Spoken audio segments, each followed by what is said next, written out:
मित्रों नमस्कार। मैं मनोज सिंह आप सभी का स्वागत एवं अभिनंदन करता हूं। जैसा कि इसके पहले हम लोग अलंकार की कक्षाएं पूरी कर चुके हैं। आज हम आपको कुछ संज्ञा के बारे में बताएंगे। संज्ञा आपका टीजीटी पीजीटी के सिलेबस में है और यहाँ एक पेट का एग्जाम होने वाला है, उसमें भी संज्ञा है। तो क्यों ना हम लोग संज्ञा, सर्वनाम, क्रिया, विशेषण इसको पढ़ें। और संज्ञा में एक भाग और आ जाता है लिंग वचन कारक। तो लिंग वचन कारक को हम ऐसे जानेंगे, कैसे? जैसे लिंग वचन, अभी एक प्रश्न बन जाता है कौन सा शब्द विकारी है और कौन सा अविकारी है। तो सबसे पहले आप ये समझिए कि विकारी वे शब्द होते हैं जिनमें हम लिंग, वचन और कारक में परिवर्तन कर देते हैं, उसे हम विकारी शब्द कहते हैं। और वे शब्द जिनमें लिंग, वचन और कारक में परिवर्तन नहीं करते हैं, उसे हम अविकारी शब्द कहते हैं। अगर विकार में देखें, हम विकारी में देखें, संज्ञा, सर्वनाम, क्रिया और विशेषण हो जाता है। अगर हम अविकारी में देखें तो क्या हो जाएगा? क्रिया विशेषण हो जाएगा, संबंध बोधक हो जाएगा, समुच्चय बोधक हो जाएगा और विस्मयादि बोधक हो जाएगा। यहाँ पर संज्ञा, सबसे पहले यही बनता है कि संज्ञा शब्द क्या है, इसकी परिभाषा क्या है, जिससे हमें किसी व्यक्ति, वस्तु, स्थान का बोध हो, उसे हम क्या कहेंगे? संज्ञा कहेंगे। अगर हम संज्ञा के बारे में देखें तो संज्ञा के 5 भेद हो जाते हैं। व्यक्तिवाचक, जो किसी व्यक्तियों का पता चलता है, जैसे राम, सीता, स्कूल, ये स्थान है, ये आपका हो जाता है, ठीक, व्यक्तिवाचक। अगर वहीं हम जातिवाचक की बात करें, जहाँ पर जातियों का बोध होता है, वहाँ पर जातिवाचक हो जाता है। और द्रव्यवाचक, नापने तौलने वाली, जिस वस्तु को हम नाप तौल सकें उसे द्रव्यवाचक कहेंगे।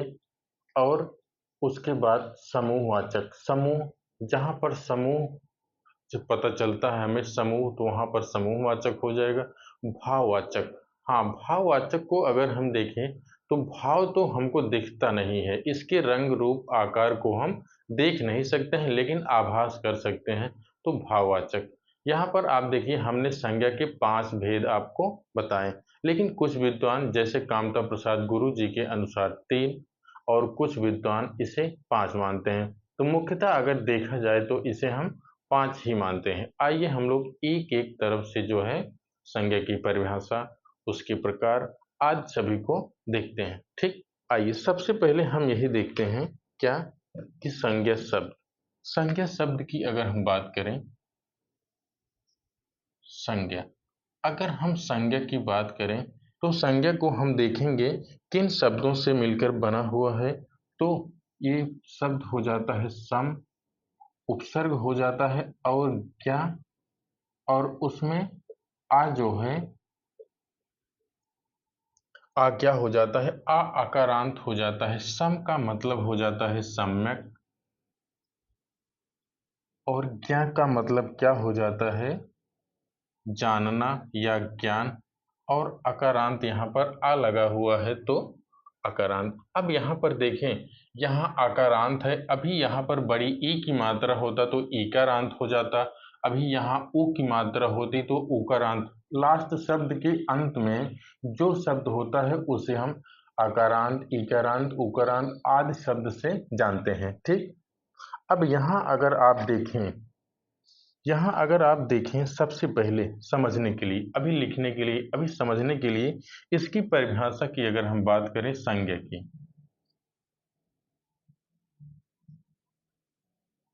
परिभाषा की इसकी अगर हम बात करें तो क्या हो जाता है? किसी किसी व्यक्ति, वस्तु, किसी व्यक्ति, वस्तु, स्थान, जाति या भाव, जाति या भाव के नाम को संज्ञा कहते हैं,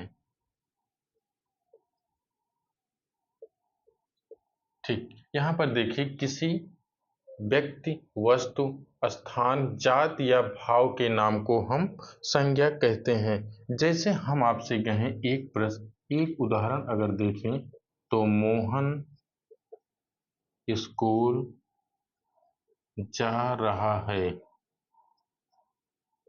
अगर इसमें हम देखें, इसमें मोहन संज्ञा हो जाएगा और यहाँ पर हम देखें स्कूल, स्कूल क्या हो जाएगा, ये भी स्थान हो जाएगा।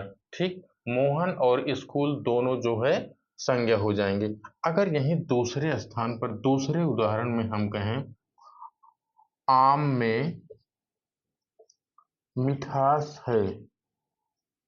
ठीक, यहाँ पर अगर हम दूसरे उदाहरण की बात करें, पहला उदाहरण और दूसरा उदाहरण, यहाँ अगर दूसरे उदाहरण की हम बात करें तो आम क्या है, आम किसी फल का नाम है, तो आपका क्या हो जाएगा, ये आपका संज्ञा हो जाएगा। मिठास आपका क्या हो जाएगा, संज्ञा क्या ही भाव आपको दिखेगा, लेकिन मिठास क्या है, संज्ञा में आपका भाववाचक हो जाएगा। ठीक, यहाँ पर तीसरे उदाहरण की हम बात करें, तीसरा उदाहरण है मोर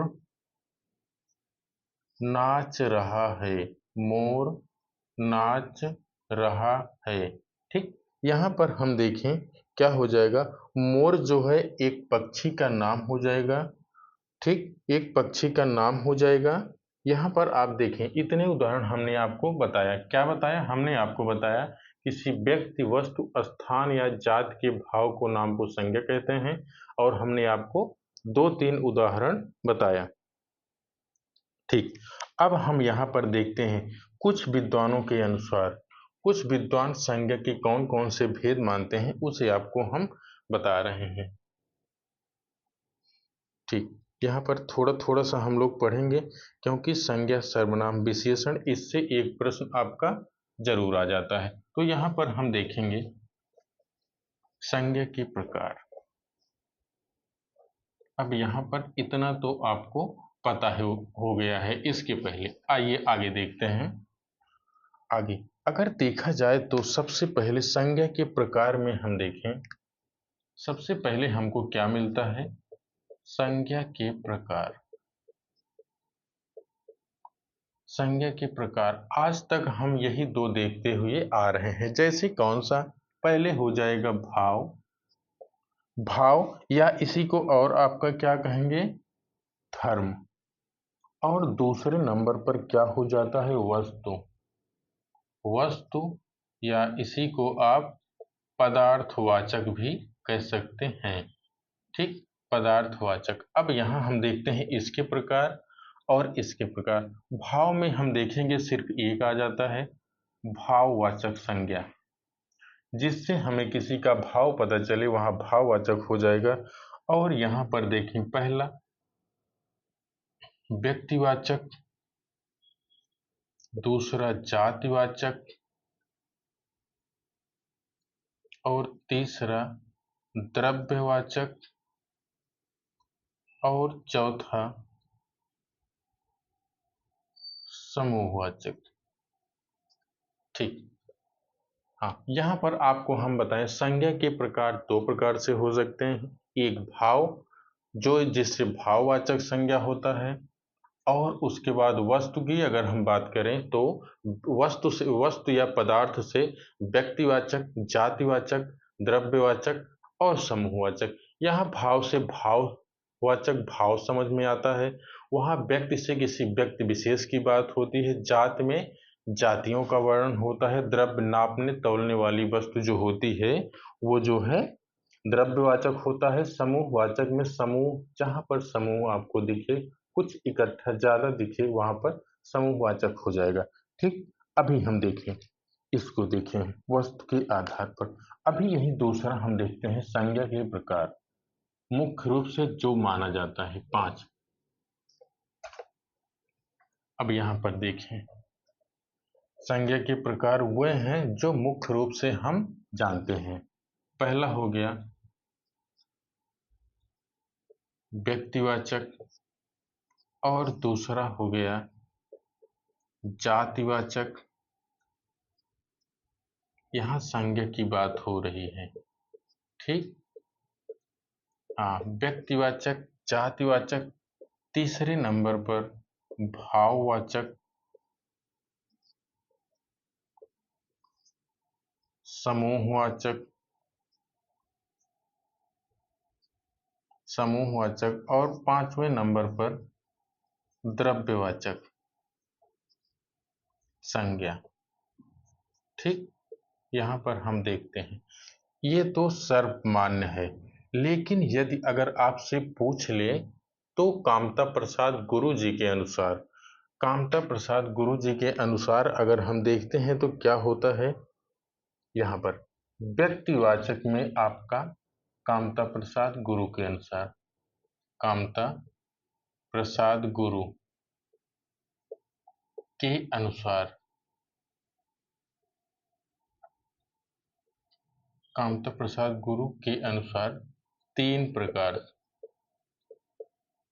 यहाँ ऐसे देख लीजिए तीन प्रकार हो जाता है। पहला हो जाता है व्यक्तिवाचक। ठीक, व्यक्तिवाचक के अंतर्गत कामता प्रसाद गुरु जी ने समूहवाचक को रखा है। समूहवाचक, व्यक्तिवाचक के अंतर्गत समूहवाचक, और यहां पर हम दूसरे नंबर पर देखते हैं जातिवाचक।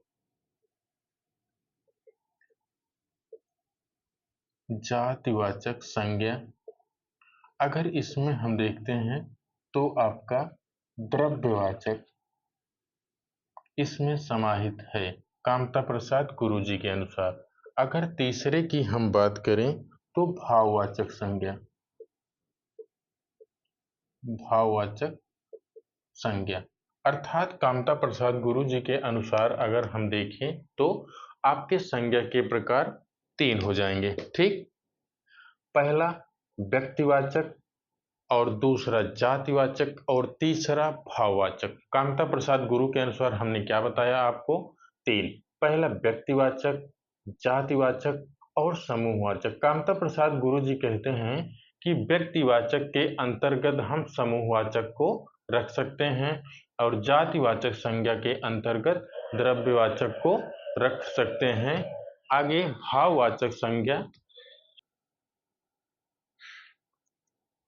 हाँ आइए हम लोग देखें। जैसे संज्ञा के पांच प्रकार आपको जानना है। सबसे पहले यहाँ पर देखिए संज्ञा के पांच प्रकार, अगर कामता प्रसाद गुरु जी के अनुसार पूछता है तो तीन प्रकार यहाँ देख लीजिए, व्यक्तिवाचक, जातिवाचक, भाववाचक, समूहवाचक और द्रव्यवाचक। यहाँ पर व्यक्तिवाचक के अंतर्गत समूहवाचक और जातिवाचक संज्ञा के अंतर्गत द्रव्यवाचक और भाववाचक। ठीक, इसके बाद आइए हम लोग आगे देखते हैं।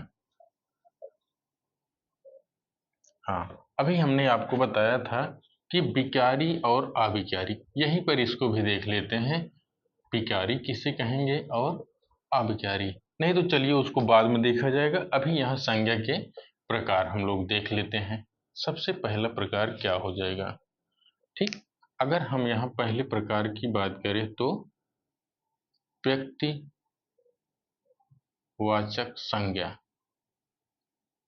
ठीक, यहाँ पर ठीक, व्यक्तिवाचक संज्ञा के अंतर्गत हम क्या देखते हैं, परिभाषा अगर इसकी हम देखें तो व्यक्तिवाचक संज्ञा की क्या हो जाएगी, जिस शब्द से, यहाँ पर इसकी परिभाषा की हम बात करें, जिस शब्द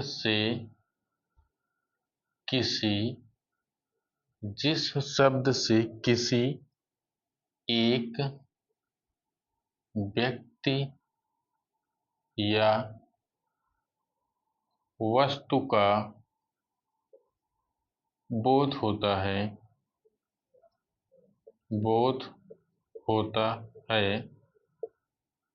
उसे व्यक्तिवाचक संज्ञा कहते हैं। व्यक्तिवाचक संज्ञा कहते हैं।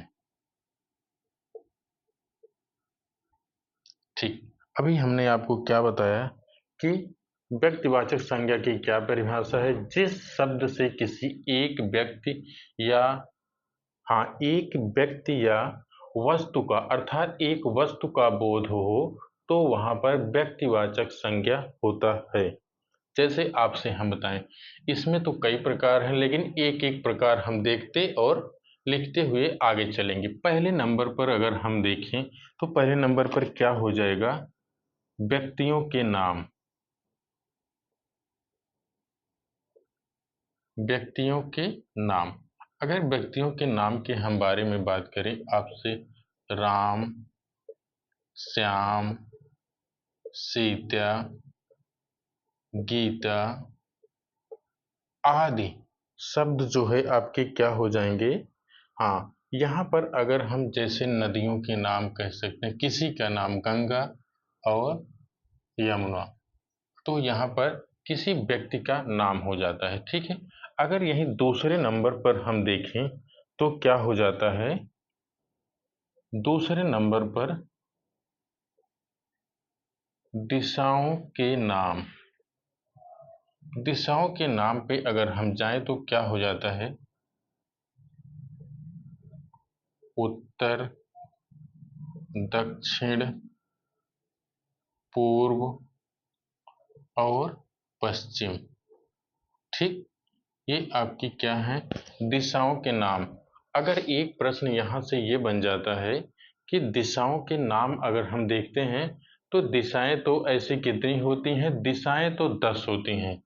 अब आपको 4 पता है और 6 और देखना है। यहाँ पर दिशाओं का अभी हाल ही में समीक्षा अधिकारी का जो परीक्षा हुई थी उसमें शायद प्रश्न पूछा था, उत्तर और पूर्व के बीच के कोण को कौन सी दिशा कहते हैं? उत्तर और पूर्व। तो यहाँ पर हम लोग एक बार इसको यहाँ पर देख लेते हैं, क्योंकि आप हिंदी के स्टूडेंट हैं तो आपसे जरूर पूछा जाएगा। यहाँ पर हम देखें, इसको दो ऐसे भागों में बांट सकते हैं।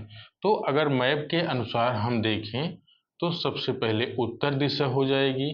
ठीक, फिर इसके नीचे अगर हम देखें तो दक्षिण, ठीक दाहिनी तरफ पूर्व हो जाएगा और बाईं तरफ क्या हो जाएगा? पश्चिम।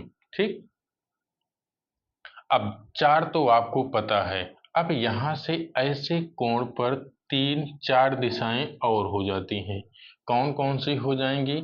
अब हम उत्तर और पूर्व पर देखते हैं तो क्या हो जाएगा? ईशान। ठीक, उत्तर और पूर्व की तरफ हम देखें तो क्या हो जाएगा? ईशान। अगर यहाँ उत्तर पश्चिम में हम देखें तो क्या हो जाएगा? वायव्य हो जाएगा। उत्तर पश्चिम पर वायव्य हो जाएगा। अगर वहीं पश्चिम और दक्षिण में हम देखें तो क्या हो जाएगा? एक आता है नैऋत्य, पश्चिम और दक्षिण में नैऋत्य हो जाएगा। और यहीं दक्षिण और पूर्व की दिशा की हम बात करें, दक्षिण और पूर्व आपका क्या हो जाएगा? आग्नेय हो जाएगा। और दो दिशाएं आकाश और इसके नीचे पाताल तो आप जानते ही हैं। तो कुल मिला के दिशाएं कितनी हुई? दिशाएं 10 हुई। उत्तर, दक्षिण, पूरब और पश्चिम। यहाँ पूरब और उत्तर के कोण को हम ईशान कहेंगे और उत्तर और पश्चिम को वायव्य कहेंगे, पश्चिम और दक्षिण को नैऋत्य कहेंगे और पूरब दक्षिण को आग्नेय कहेंगे। तो यहाँ पर हमको दिशाओं का ज्ञान हो गया, अर्थात दिशाएं अब कितनी हैं? 10 दिशाएं हैं जो हमको जानना है। आप हिंदी पढ़ने वाले हैं तो आपको इतना जानना बहुत ज़्यादा जरूरी है। ठीक, दो अभी हम लोग सिर्फ दो ही देखे हैं। ठीक, व्यक्तिवाचक संज्ञा के अंतर्गत दो भाव हम देखे हैं। ठीक, अब यहाँ पर अगला हम देखते हैं। अगला क्या है? अगला आपका तीसरा नंबर है। तीसरा नंबर क्या हो जाएगा? देशों के नाम। देशों के नाम। देशों के नाम में कोई देश कह सकते हैं, जैसे भारत, अमेरिका, नेपाल, कुछ भी कह सकते हैं। यहाँ पर देशों के नाम। अगर यहाँ चौथे नंबर पे हम देखें तो क्या हो जाएगा? राष्ट्रीय जातियां। राष्ट्रीय जातियों के नाम। अब यहाँ पर यही कर दीजिए, भारतीय और यहाँ पर अमेरिकी और यहाँ पर नेपाली। ठीक, यहाँ पर आगे देखते हैं। हाँ, चौथे नंबर पर अगर हम देखें 3 हो गया, 4 हो गया, ठीक। हाँ, उसके बाद हम देखते हैं 5वें नंबर पर समुद्रों के नाम। समुद्रों के नाम। अब आप समुद्रों के नाम तो जानते ही हैं, कोई भी कर दीजिए। काला सागर, प्रशांत महासागर,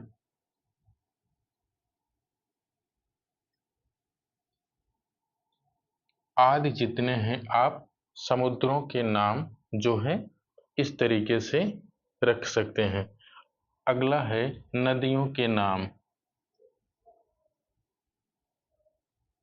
नदियों के नाम। नदियों के नाम में गंगा, यमुना आदि नदियां। और 7वें नंबर पर हम देखते हैं क्या हो जाता है, पर्वतों के नाम। पर्वतों के नाम। पर्वत में हो जाएगा हिमालय। हाँ, हिमालय हो जाएगा। और सुमेरु और विंध्याचल।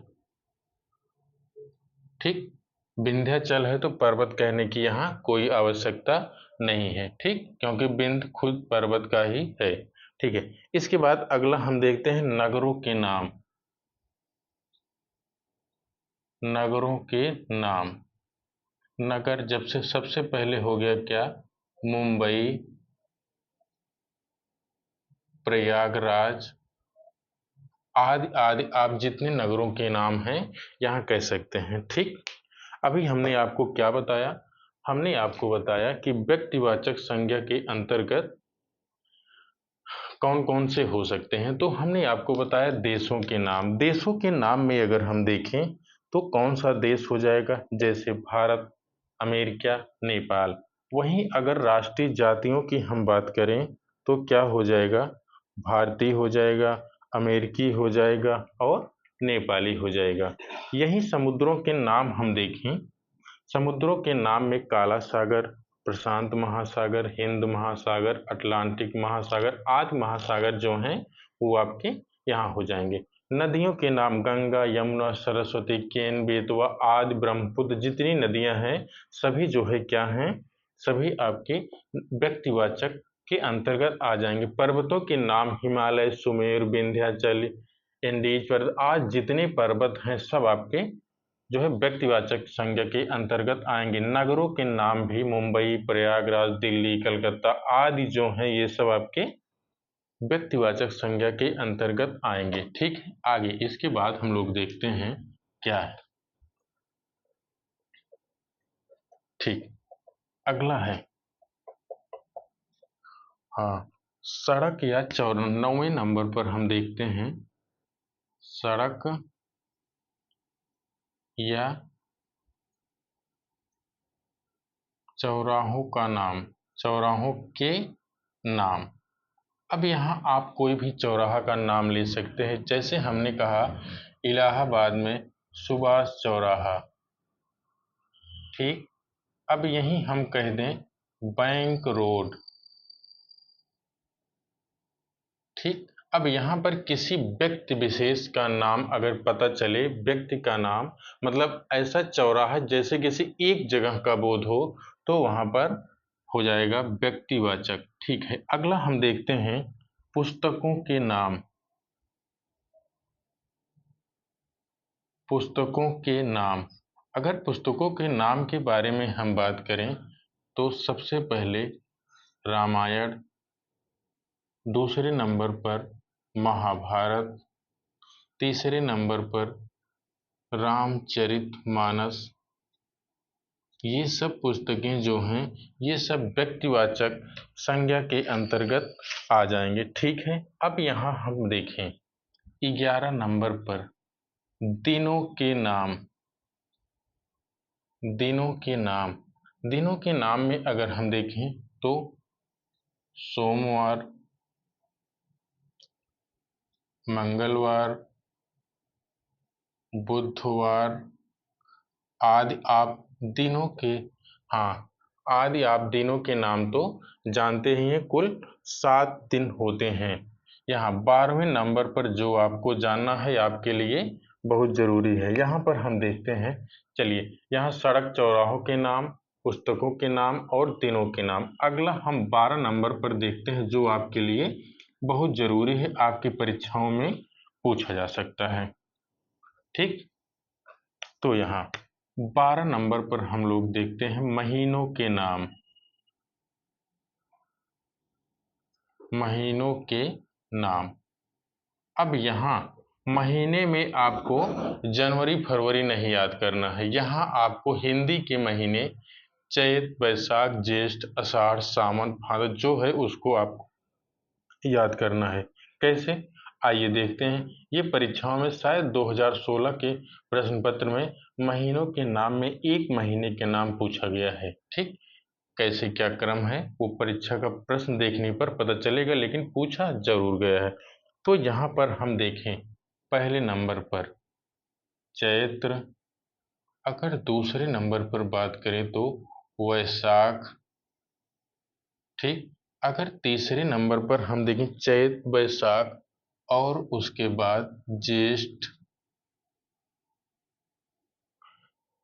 4 नंबर पर देखें ज्येष्ठ के बाद आषाढ़। और 5वें नंबर पर हम बात करें जो इस समय चल रहा है, आज सावन का अंतिम सोमवार है। भोलेनाथ आप लोगों की इच्छाएं पूरी करें। ठीक है, हाँ, उसके बाद सावन। सावन या श्रावण दोनों कह सकते हैं। अगला है भाद्रपद। उसके बाद 7वां है अश्विन। अश्विन के बाद कार्तिक। ठीक, अश्विन के बाद कार्तिक और कार्तिक के बाद मार्गशीर्ष। मार्गशीर्ष और 10वें महीने की हम बात करें तो इसी को पौष या पूष। पूष की रात तो आपको पता ही है किसकी रचना है, मुंशी प्रेमचंद जी की रचना है। इसके बाद माघ और अंतिम महीना क्या हो जाता है, फाल्गुन। फाल्गुन के बाद फिर आपका चैत्र से शुरू हो जाता है। यहाँ पर देखें महीनों के नाम चैत्र वैशाख ज्येष्ठ आषाढ़ सावन भाद्रपद या इसी को भादो कहते हैं, आश्विन कार्तिक मार्गशीर्ष पौष या पूष माघ और फाल्गुन। ये 12 महीने तो आपको याद करना है। ठीक, 10 दिशा और 12 महीना तो आपको जरूर याद रखना है। ठीक है, इसके बाद हम देखते हैं अगला नंबर। अगला क्या है, हाँ, अगला है, हाँ, अगला है त्योहारों के नाम। त्योहारों के नाम में अगर हम देखें तो क्या हो जाएगा, दीपावली, होली, रक्षाबंधन आदि। अभी हमने आपको क्या बताया, अभी हम आपको महीनों के नाम और त्योहारों के नाम, ये आपके व्यक्तिवाचक संज्ञा के अंतर्गत आ जाएंगे। अभी हम लोग देखे हैं सिर्फ व्यक्तिवाचक। आइए दूसरे नंबर पर हम लोग देखते हैं जातिवाचक संज्ञा किसे कहते हैं।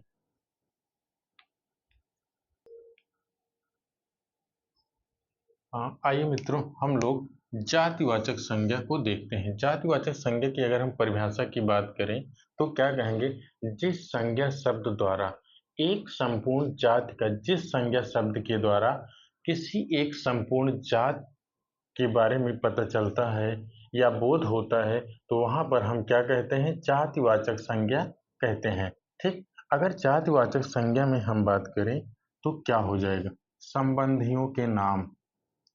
यहाँ पर देखिए,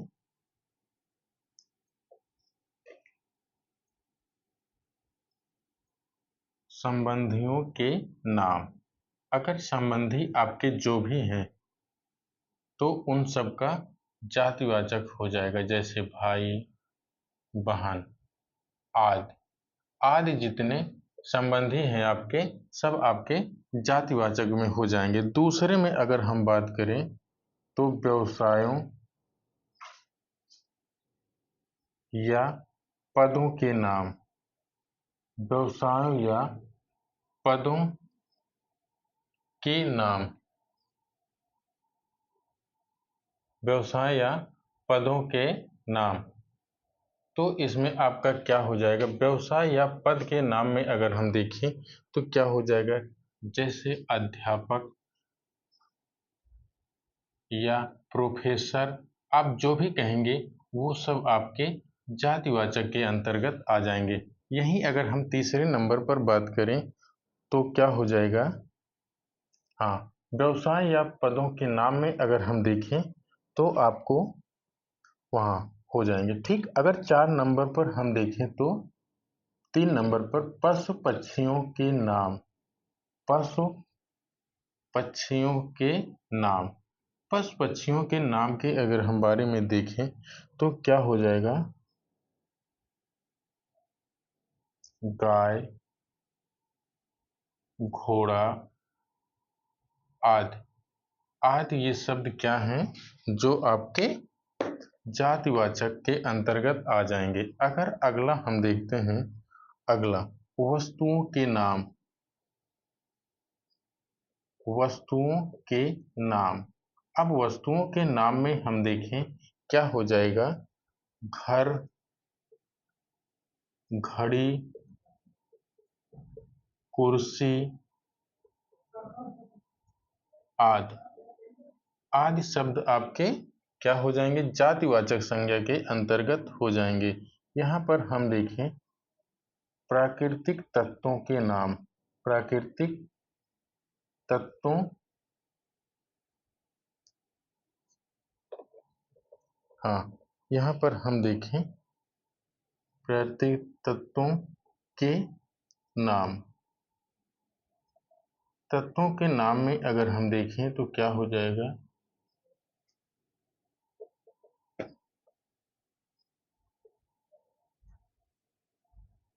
ज्वालामुखी, भूकंप, आदि। ये सब जो हैं प्राकृतिक तत्व जो होते हैं, ये सब क्या होते हैं, जातिवाचक। अब हम आपको कहें कि जातिवाचक संज्ञा किसे कहेंगे, जिस संज्ञा शब्द द्वारा एक संपूर्ण जाति का बोध होता है उसे हम जातिवाचक संज्ञा कहते हैं। जैसे सगे संबंधियों के नाम, व्यवसाय या पदों के नाम, पशु पक्षियों के नाम, वस्तुओं के नाम, प्राकृतिक तत्वों के नाम। ये सब आपको जहाँ मिले वहाँ पर क्या बताना है, वहाँ आपको जातिवाचक संज्ञा बताना है। अब यहाँ तीसरे नंबर पर हम देखें, तीसरे नंबर पर क्या हो जाएगा, जातिवाचक संज्ञा के बाद हम देखते हैं तो आपका, हाँ, जातिवाचक। अभी हमने व्यक्तिवाचक और जातिवाचक आपको बताया। इसके बाद हम देखते हैं भाववाचक, तीसरा भाववाचक संज्ञा। ठीक, यहाँ पर भाववाचक संज्ञा के बारे में हमने आपको बताया था, इसके रंग, रूप और आकार की कोई कल्पना नहीं की जा सकती है। ठीक, यहाँ पर इसकी अगर हम परिभाषा की बात करें, जिस संज्ञा शब्द से, जिस संज्ञा शब्द से, जिस संज्ञा शब्द से किसी वस्तु के, वस्तु के गुण, वस्तु के गुण, धर्म, दशा, व्यापार, गुण, दशा, धर्म तथा व्यापार का बोध हो,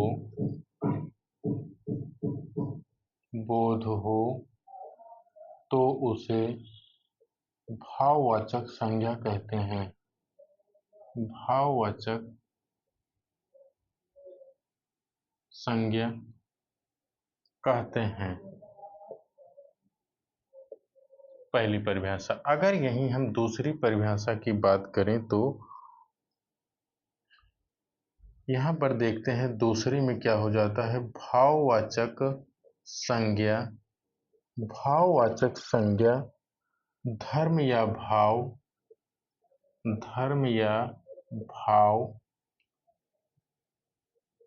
पर आधारित होती है। आधारित होती है।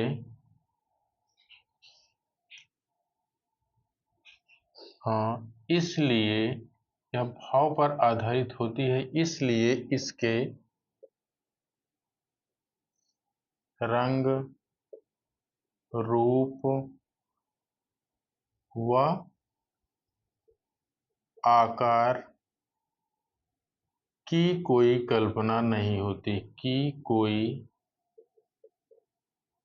कल्पना नहीं होती।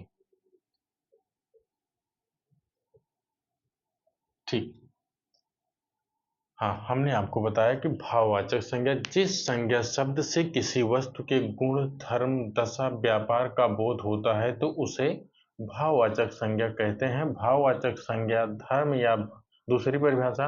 भाववाचक संज्ञा धर्म या भाव पर आधारित होती है, इसलिए इसके रंग, रूप व आकार की कोई कल्पना नहीं होती है। जैसे भाववाचक को हम देख नहीं सकते, जैसे हम आपसे कहें लड़कपन। लड़कपन तो हमको नहीं दिखता है, लेकिन हाँ एक छोटा सा लड़का दिखता है।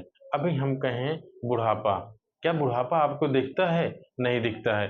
बुढ़ापा नहीं दिखता है, एक वृद्ध व्यक्ति दिखता है, एक लाठी लिए हुए चलता रहता है। उसी से हमको उसके रंग, रूप और आकार का पता नहीं चलता है, लेकिन भाव समझ में आ जाता है कि हाँ ये वृद्ध व्यक्ति है। ठीक, तो इसे हम क्या कहेंगे? इसे भाववाचक संज्ञा कहेंगे। कुछ ऐसे प्रश्न है उसके हैं जो आपको समझ लेना है। जैसे बपौती, पहला हो गया बपौती और दूसरा हो गया यौवन, और यहाँ तीसरा हम आपसे बताएं बचपन। बचपन, क्रोध, मिठास, लोभ, मोह, शौर्य। शौर्य को आप सूर भी कह सकते हैं। शौर्य हो गया। उसके बाद अमीरी, प्रेम, मित्रता, बुढ़ापा। बुढ़ापा हो गया। और उसके बाद सौंदर्य,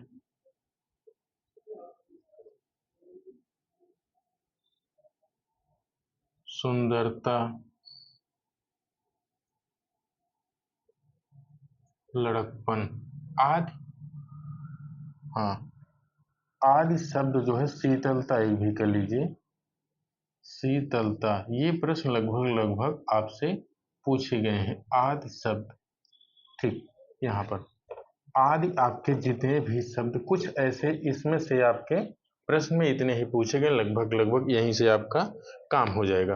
भाववाचक में अगर हम देखिए बपौती, यौवन, बचपन, क्रोध, मिठास, लोभ, मोह, शौर्य को आप शोर भी कह सकते हैं। अमीरी, प्रेम, मित्रता, बुढ़ापा, सौंदर्य, सुंदरता, लड़कपन, शीतलता आदि जो है आपके क्या है? ये सब भाववाचक संज्ञा के अंतर्गत है। ठीक है, इतना हम लोग देख चुके हैं भाववाचक। हम आपको बताएं इसके पहले एक बार पीछे की तरफ आते हैं। संज्ञा के हमने आपको 5 भेद बताया: व्यक्तिवाचक, जातिवाचक, भाववाचक, द्रव्यवाचक और समूहवाचक। तो हमने 3 बता दिया है, तो अभी और हैं। आइए उनको भी आज ही देख लेते हैं। अब यहाँ 4 नंबर पर हम देखें क्या हो जाएगा। समूहवाचक। समूहवाचक संज्ञा। अगर यहाँ हम देखें समूहवाचक संज्ञा में हम देखें जिस शब्द से किसी, हाँ इसकी एक बार हम परिभाषा देख लेते हैं। जिस शब्द से या जिस संज्ञा से, ऐसे करिए, जिस संज्ञा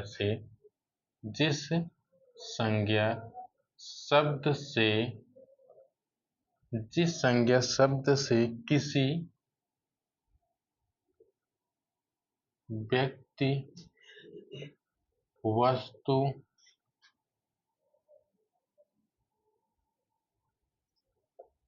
के समूह का बोध होता है, समूह का बोध होता है, उसे समूहवाचक संज्ञा कहते हैं। समूहवाचक संज्ञा कहते हैं। ठीक, अब यहाँ पर समूहवाचक में कुछ ऐसे शब्द हैं जो आपको ऐसे जान लेना है। जैसे पहला शब्द क्या हो गया जो आपका पूछा जाता है, कुंज हो गया, मंडल हो गया, और उसके बाद गुच्छा हो गया, और उसके बाद मंडली, मंडली कही मंडल कही बात एक ही लगभग लगभग, हाँ, सेना, दल, सभा। ठीक, यहाँ पर एक गिरोह भी कर लीजिए, गिरोह आदि। ठीक, अब आपसे कोई पूछे समूहवाचक संज्ञा किसे है, तो आप क्या बताएंगे? जिस संज्ञा शब्द से किसी व्यक्ति वस्तु के समूह का बोध होता है उसे समूहवाचक संज्ञा कहते हैं। कुंज, मंडल, गुच्छा, मंडली। हाँ, मंडल वो होता है जो एक जिले में कई जिले के रूप में एक मंडल बनाया जाता है, और मंडली वहां होती है जहां कई लोग समूह में इकट्ठा होते हैं। सेना, दल, सभा, गिरोह आदि शब्द जो हैं ये क्या हैं? ये आपके समूहवाचक संज्ञा हैं। आइए अगला देखते हैं, कौन सा? द्रव्यवाचक संज्ञा। अंतिम, पता नहीं काहे द्रव्यवाचक का जब हम नाम लेते हैं तो हमारे एक परम मित्र, हमारे अग्रज तिवारी जी हैं, उनकी याद आ जाती है द्रव्यवाचक संज्ञा से। तो कभी ये प्रश्न आपका यहाँ से गलत नहीं होना चाहिए। द्रव्यवाचक संज्ञा जो हमारे साथ के हैं सभी लोग समझ रहे हैं, द्रव्यवाचक संज्ञा उनका तो गलत होना ही नहीं चाहिए। द्रव्यवाचक संज्ञा। ठीक, अब यहाँ पर देखिए, ये तिवारी जी का प्रश्न है। ठीक, अब यहाँ हम क्या, जिस शब्द से, अब यहाँ देखिए, जिस संज्ञा शब्द से किसी, जिस संज्ञा शब्द से किसी मापन वाली अर्थात मापने वाली वस्तु, जैसे ब्रैकेट में कर लीजिए किलो, लीटर और मीटर। ठीक, वस्तु का बोध हो, वस्तु का बोध हो तो उसे द्रव्यवाचक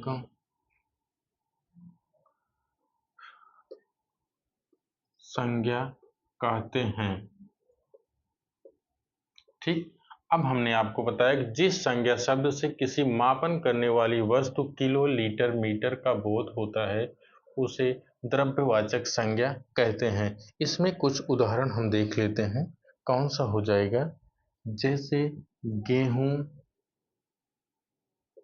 तेल, गेहूं, तेल, दूध, सोना, चांदी, तेजाब, और एक आता है चमड़ा। चमड़े में थोड़ा सा आपको कंफ्यूजन हो सकता है। कैसे? जैसे चमड़ा भी नापने तौलने वाली चीज़ है। आप याद करिए बचपना में हम लोगों के यहाँ जब जानवर जानवर अर्थात गाय भैंस की मृत्यु हो जाती थी, तो कुछ लोग आते थे, उनको ले जाकर चमड़ा जो है निकाल कर वो बेचते थे। तो वहाँ किलो के हिसाब से भी चमड़ा बिकता था और चमड़े का बेल्ट बनता था, जूता चप्पल भी बनता था। तो यहाँ हमको चमड़ा को द्रव्यवाचक में ही रखना है। और गेहूं, तेल, दूध, सोना, चांदी, तेजाब आदि ये शब्द जितने हैं, सब आपके तेजाब को भी आप पानी की तरह होता है, नापने वाली चीज़ है। तेजाब आप इन्वर्टर की बैटरी में अगर जाते हैं खरीदने, तो आपको भैया 50 रुपए दीजिए, 5 लीटर तेजाब आपको मिल जाएगी। वो भी लीटर के हिसाब से मिलता है। तो तेजाब और चमड़ा को जरूर याद रखिए। इधर वाले तो आपको बचपना से ही याद हैं। तो ठीक है मित्रों, आज के लिए बस इतना ही। आज हम लोग व्यक्तिवाचक संज्ञा के अंतर्गत व्यक्तिवाचक को हम लोग देखे हैं। व्यक्तिवाचक संज्ञा में 5 भेद हो जाएंगे। एक हो जाएगा व्यक्तिवाचक, जातिवाचक, द्रव्यवाचक, समूहवाचक और भाववाचक। तो हम लोग एक एक करके देखे हैं। अगली क्लास में आपको लिंग, वचन और कारक के बारे में बताएं, क्योंकि हमने अभी आपको बताया कि संज्ञा क्या है, विकारी है। तो विकारी में हमने आपको बताया कि जिसमें लिंग, वचन और कारक में परिवर्तन हो जाए उसे विकारी कहते हैं, और जिसमें परिवर्तन नहीं होता है उसे अविकारी कहते हैं।